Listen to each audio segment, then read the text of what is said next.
really a privilege to be the chair of the UK Centre for Applied Research in Asthma, and I'm very proud that I'm a little bit intimidated by the task. When I saw what the objectives were, I said, this is what needs to be done now. Certainly I'm invited to be part of many very modern, very, how could I say, molecularly based studies and the advisory reports for them, but this is the first time I have been asked one that will have immediate consequences for our patients if you're successful, and that's why I was very happy to participate. I'm basing my talk, I was asked to talk about opportunities, challenges, and vision. And when I thought about how to do it, I think most of the challenges and opportunities are for those with asthma today, but I think I will try to give you a brief vision of where I see things going in the future and where is it that I want to dedicate the next 40 years of my career. So I'm going to be my father's age and more by the time I finish my career, I guess. This study had enormous influence in the way I think it was done in Leicester, and it was, I think the first author was Dr. Shaw, and I think it's a very interesting study about distribution of asthma in general care. And I talk about this because I recently wrote a seminar about asthma. Every 10 years, Lancet asked somebody to write a seminar. It took me a year and a half to write the seminar. And I reviewed literally thousands of papers with Fernando. And one of the reviewers didn't like the fact that I dedicated so much time to adherence and issues of everyday practice in asthma, and said, quote, well, this is quite boring. I'm quoting, why don't you talk about, more about mepolizumab or whatever? And the reason is very simple. It's summarized here. This is a study that I think Ian Pavord is the last author, and basically it's the distribution of asthma in a general adult care. And 31% is with normal PFTs and no BHR, which in many places would not be called asthma, but these patients have asthma, or at least have asthma symptoms. Whatever it is that they have, they're being treated. 33% is normal PFTs with bronchial responsiveness. 12% is fully reversible airway obstruction. This is, again, a general practice.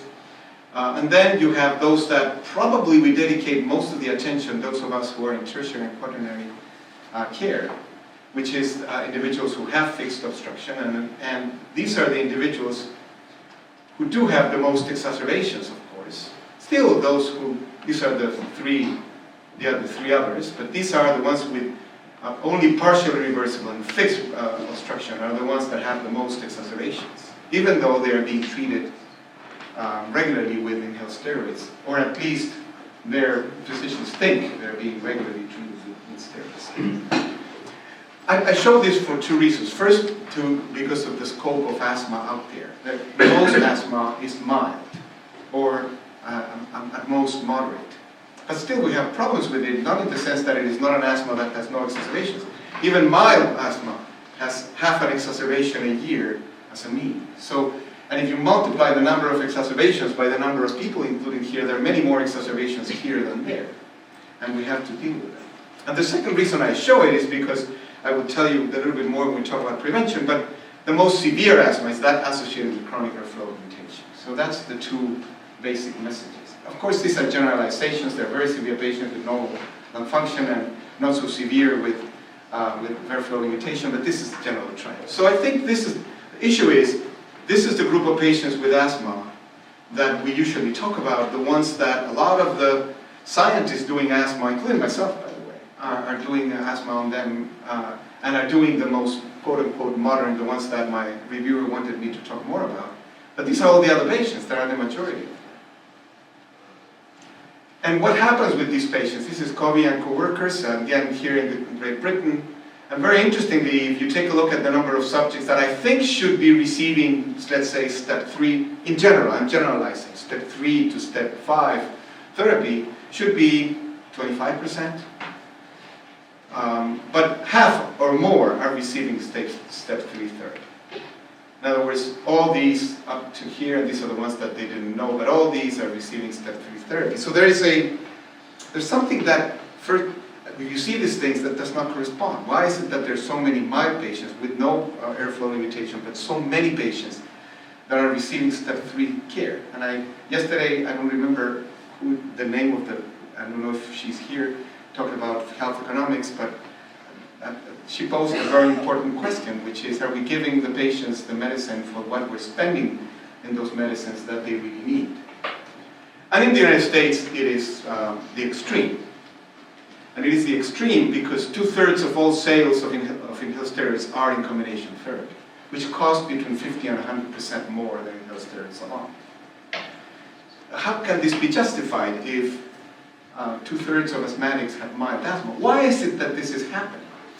Why is it that in the United States, fluticasone is the second, at least until 2009, the second highest selling, but the highest selling was salmeterol and fluticasone.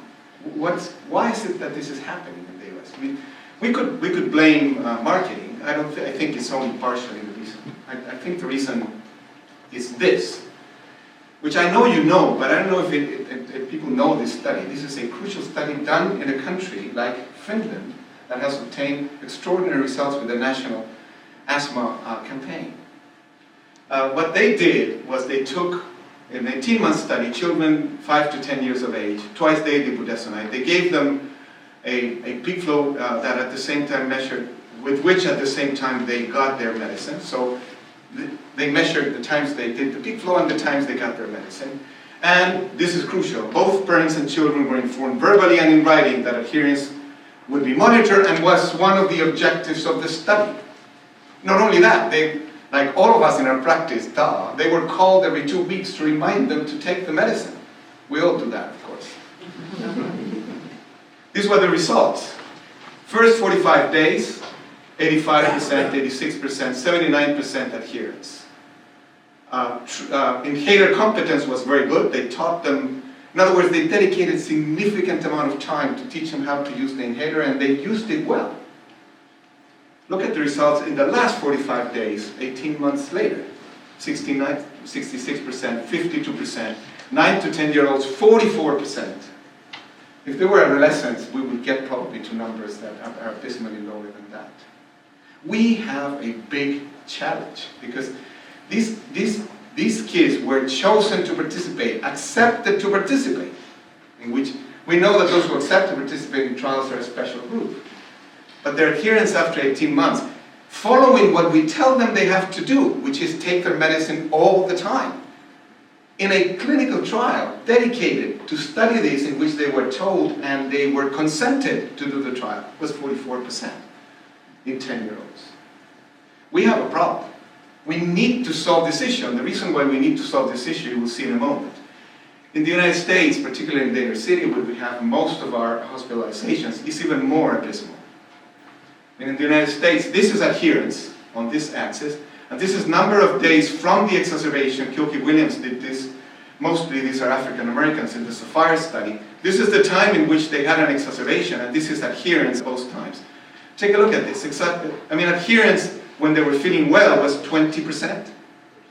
Measured objectively, by the way, and through their use of the healthcare system. It increased when they started not feeling so well, and increased enormously after they had the exacerbation to the enormous amount of 32%. Even after they had the exacerbation. And in the same study, this is what they showed, which is that this is the hazard ratio for asthma exacerbation. Really, you need to take, at least in this study, over 75% of your doses to be protected. This is the protection when compared to subjects who took it 25% or less. No protection with 26 to 50, no protection to 51 to 75, protection with 76 to 100. So if you need to take 75% of your doses and you're only taking 25, we have a problem, Houston. We really do have a problem. And Jean Bousquet did this study too, in which he showed that after 4 months of treatment with inhaled steroids, children who were controlled were taking it 60% of the time. At the 8th month, those who were in control 56% of the time. but those who were uncontrolled, as you would expect, were taking it 43% of the time. Their conclusion was that probably 50% could be enough. So we're between 50 and 75%, but certainly 25% is not enough. And what is probably the consequence of this, and here I'm speculating because I don't really know, but I think it's a correct speculation, is that in the United States, in spite of the fact that between 2001 and 2009, we almost tripled the amount of money we're spending in asthma. We still have, per subject with asthma, the same number of exacerbations. Hospitalization, no change. This is the total number of hospitalizations. We have 500,000 hospitalizations a year in the United States, and they're very stable. You said, well, maybe asthma increased, the population increased. This is rate per 10,000, seemed to decrease a little bit, but when you measure it rate per 100 persons with asthma, it's absolutely flat. It's in the order of 2%. So we really have a challenge, which is we need to get much better outcomes than this. We're spending huge amounts of money, and we're still not getting the result that we want. And when people ask me, why is it that you're here? I'm here because you're addressing this issue. We have effective medicines, medicines that can decrease significantly the amount of exacerbations. This is half. We could decrease our exacerbations in the United States by half if we didn't have 25% adherence. And it is an issue. I think what has, and going back to what I showed you before, I think what happens is that since doctors see patients 5 minutes and ask them, how are you doing, and they still have symptoms, I think this has created a rightward shift. Either doctors, because inhaled steroids people don't seem to respond to inhaled steroids because they're not taking them, they either pass very fast to the next level, or they simply say, let's start with combination therapy. And sometimes the argument is you're more adherent with combination therapy, but that doesn't take into account the costs that implies. So I think we have a problem that we're addressing in the most expensive possible way, which is to use more and more expensive medicines without stopping at the point in which we need to stop to give patients the medicine that they really need. I didn't want to talk anymore about ways in which to increase adherence, because I was sure it's something we were going to talk about extensively today. And let me say immediately, because when I show the next slides, people say, oh, you're giving up, you don't want to work anymore in increasing adherence. Wrong. I want to work more in increasing adherence. But I think in the meantime, we need to find some realistic solution for this problem, because otherwise we're going to continue banging ourselves against the wall. Nick and your study. So 3 possible out-of-the-box approaches. And here, these are out of the box. Let me say immediately, I repeat, the way to treat asthma today, for patients today, is that they have to take the inhaled steroids every day. And I'm going to repeat it over and over again. But, since they're not, there are 3 ways to do this. Some people are proposing that we put inhaled steroids in all short-acting beta agonists. It sounds like a crazy idea, but think about it. As you think about it a little bit more, it doesn't sound that crazy, because if people are using 10 times inhaled bronchodilators in a day, they may be titrating themselves to a dose of inhaled steroids. Yes, I know, it's kind of crazy. But remember, all great ideas were crazy ones. But unfortunately, most crazy ideas are crazy, so we have to think about it very carefully. The second one is one that I don't have any data about, and neither of these will I talk a lot about. It's supervised inhaled corticosteroid therapy. We're doing right now a trial in our schools with severe asthma in Tucson, Arizona, in which we do basically what is done in children when they have tuberculosis. In other words, we observed that they take their therapy. It's expensive, but we are going to be completely sure that they're taking their medicine. And if the study done in Finland, which they, or not study, the national campaign in Finland is right, we should see a significant decrease in exacerbations. Stay tuned, because I think that study is finishing in a year and a half, so probably at some of the major meetings we're going to try to present that study. This is basically children with repeated hospitalizations, with repeated emergency room visits. Clearly something is going on that we don't understand, that have been on oral steroids even, and that we're trying to do supervised therapy. And the third one is intermittent therapy, which is one of my pets, and unfortunately everybody has their pets, this is mine, which is the idea that perhaps a significant group of mild patients who have half an exacerbation a year, as you saw before, could do better if they, as a mean I mean, and could do better if we could use ICS intermittently. The first study to be published with intermittent therapy in one of its forms, and I will explain this in a moment for those of you who don't know the details, is the one by Papi and co-workers, in which they compared beclomethasone and albuterol, both used as rescue, daily beclomethasone, daily beclomethasone with albuterol, and placebo plus albuterol. In other words, they stopped inhaled steroids. Easy to see that if you stop inhaled steroids, you increase exacerbations. What was very interesting is that there was no difference between daily beclomethasone therapy it was not exactly a real life study, but it was the kind of study in which they cannot be sure how adherent people were. Got very similar results exacerbation-wise with respect to beclomethasone plus albuterol used only as rescue. In other words, use 2 puffs of albuterol together with inhaled corticosteroids every time you need albuterol. This is not increase the dose of daily steroids when you are thinking that you're going to have an exacerbation. This is every time you use albuterol, you use it as if it was combined with inhaled steroids. In fact, they had a preparation that could do that. And the results were very interesting. They were published in the New England Journal of Medicine. We did the Trexa study, which we didn't even know that Papi was preparing the study, and we did it in a factorial design in which we gave these children beclomethasone or beclomethasone plus albuterol as rescue, so both, what we call the combined therapy. Beclomethasone daily and placebo plus albuterol every time they needed albuterol, which we call the daily. Placebo daily plus beclomethasone plus albuterol every time they needed albuterol, and then the placebo, which was placebo plus albuterol.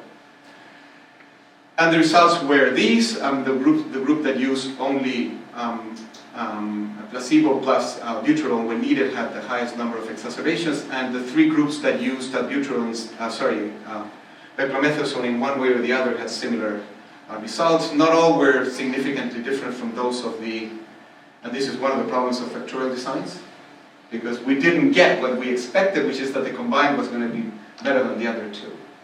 So then we had specified that we would study them separately, and separately they are either borderline or significant, the 3 of them. What was most interesting to us, this is a secondary outcome, is that with respect to 2 exacerbations, in other words, what we call treatment failures, the results were much better for all 3 groups that were using inhaled steroids with respect to the placebo arm. Now, it's important here that these were very mild patients. These were patients with normal lung function, with bronchial hyperresponsiveness, but with not significant exacerbations. I think this continues to be, I propose to you, an interesting idea. In fact, Stan is the leader of another study we're doing now, the infant study, that is going to be ready by the ATS, I hope, in which we're comparing in preschoolers daily steroids with this approach, the Trexa or Papi or whatever you want to call it approach, and with Montelukast daily, correct? I still remember it, since I'm enrolling patients to it. There's another way of doing it, and I'm only going to show the results that we have for this, also as part of the care network that I belong to with Stan, and we worked together 11 years in some of these, on many of these trials. Which the other approach is what I said before, is to increase the dose of inhaled steroids when the individual is having symptoms. And this was the MIST study, which was also done in preschoolers, basically low-dose inhaled corticosteroids as maintenance therapy or placebo in the other arm. In other words, these children did not have daily steroids. These are at high risk of future asthma by using the asthma predictive index, and at the same time had significant symptoms during the previous year. The other group used as intermittent therapy either placebo 7 days during symptoms of an acute exacerbation, or high dose when they were receiving a placebo daily. So we were comparing basically low-dose inhaled steroids daily with high-dose only used at the time of an acute exacerbation. And really, there was no difference in prednisolone course between the two. This was, at the time, we did not do, as we did in the PEAK study, also in the same age group, we did not put in a placebo group because based on the PEAK study, which showed that inhaled steroids in this age group is effective, it was considered not ethical. So the comparison showed no difference between the intermittent approach and the daily approach in terms of exacerbations, and no difference in the time to first exacerbation.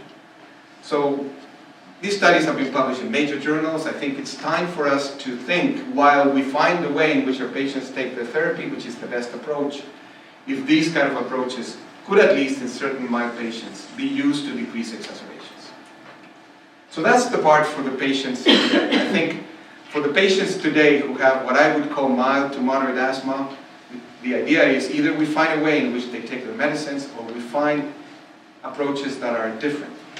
For the severe patients, I think the first thing is to ensure they're taking the medicine. If you base your knowledge on the Nicander study, the reality is that, with exceptions that confirm the rule, many patients with asthma are really not taking their medicine. I think this is not, I've come to the conclusion, and this is probably going to be too provocative, but I've come to the conclusion that this has nothing to do with knowledge. We did, 15 years ago, a study of self-management of asthma. We improved dramatically the knowledge about asthma of our patients. They were able to answer every single question better than a medical student. And when we tried to increase adherence, it did not happen. There's something very fundamental about the issue of adhering that a significant, not everybody, but a significant part of the population doesn't seem to want to do. So unless we find a way to convince them and to change their behavior, my approach now is to say, is there a way in which we can take us to them, but we can approach them to us? Are there ways in which they can do the therapy that is going to be safe and at least decrease exacerbations, which would be in itself a good result? Just a provocation. For a future without asthma, this is the area in which I'm dedicating most of my efforts today. I want to do a study that will prevent asthma. None today has done that. There's no proven methods to prevent asthma today. None. There's one possible method, which is a very specific group of asthmatics who are monosensitized to a certain allergen. Desensitization may prevent asthma. But that's a very, very small group of patients. 99% of the patients I see are totally pluralisensitized. And I think what has happened, it gives me great hope that this is possible, which is in the last, and I'm a pediatrician, so that's my declaration of conflict of interest. I don't have conflict of interest with any company today. The last 30 years have witnessed the advent of a major shift in the understanding of the origins of complex human phenotypes. I think it's now widely accepted that most chronic diseases have their origins in the first years of life. And interactions between genes and early environment determine developmental pathways and have long-term influence on health and disease for a lifetime. And I have so I said before that the obstructive airway, particularly the chronically obstructed airway, is the main risk factor for more severe disease. Again, it doesn't apply in absolute terms, but as you saw, it applies in relative terms to populations. And so the issue has been for a long time, are patients prone to develop airway obstruction born with abnormal airways? Or is airway obstruction acquired? And if acquired, when is it acquired?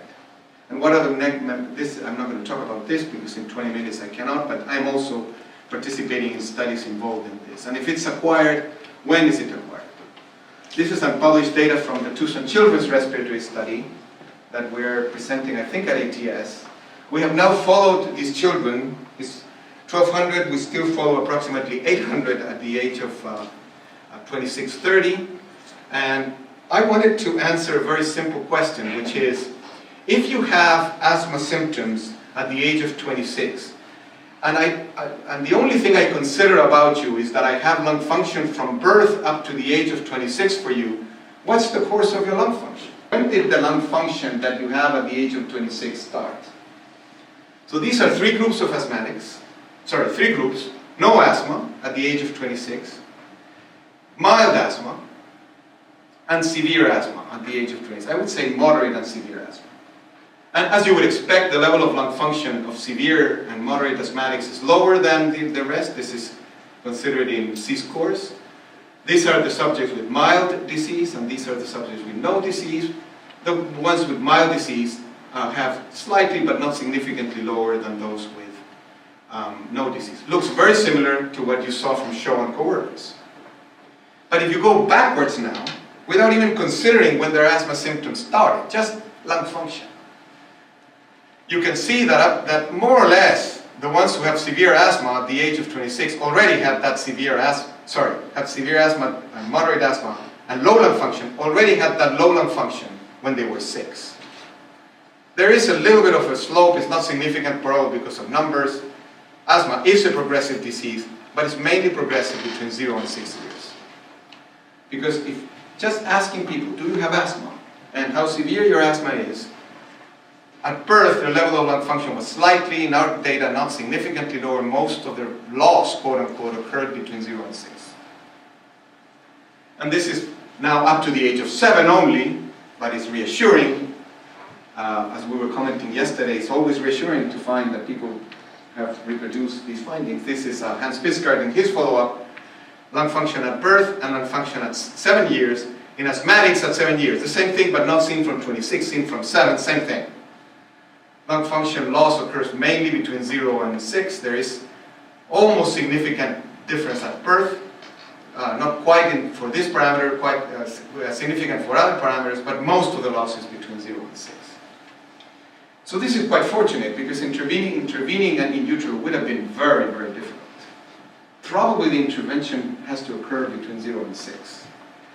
All assertions like the one I just made are global generalizations. There are asthmatics who start the symptoms right in adult life, etc., etc. I will show you that even in that case, it doesn't apply, that they didn't have anything when they were young. But for the general population, for a general population sample like the one in the Tucson study, this applies.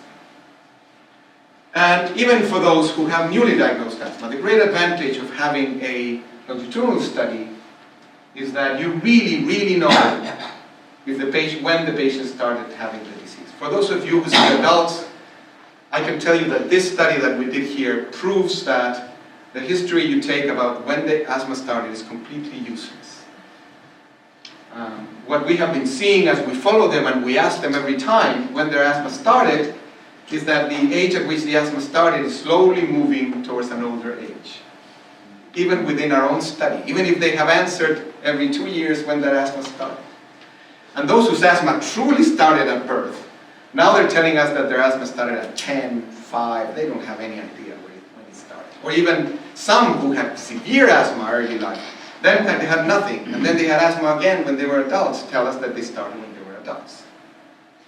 We were very interested in truly newly diagnosed asthma. And some years ago in The Lancet, we published this paper showing that truly newly diagnosed asthma occurs practically only in females, at least up to the age of 22. Now I have the data up to the age of 26, and the same thing is true. It's mainly a female disease, early onset adult asthma. Early onset meaning at the very first years of adult life. Most of these females are either overweight or obese. We don't really know what the factors are. We are trying to study them. It's not easy.